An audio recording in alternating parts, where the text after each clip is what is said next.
za su yi ceto na.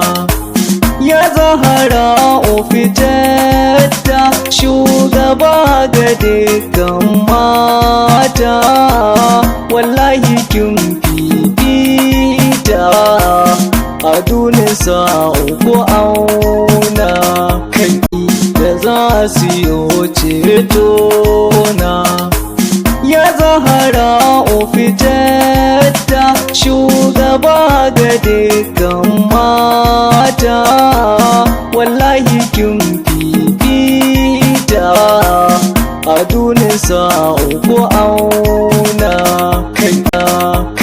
Haihuwa mai daɗi balle a gidan Mahamudi, wanda ya kau da fasadi ya tsayi da Alƙur'ana.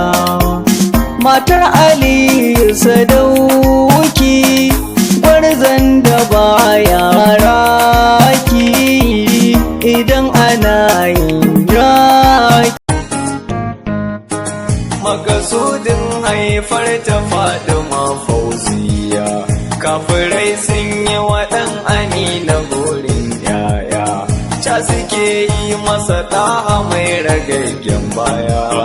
Take Allah ya yi martani a wannan rana. Shugabar mata Fatima diyar manzona,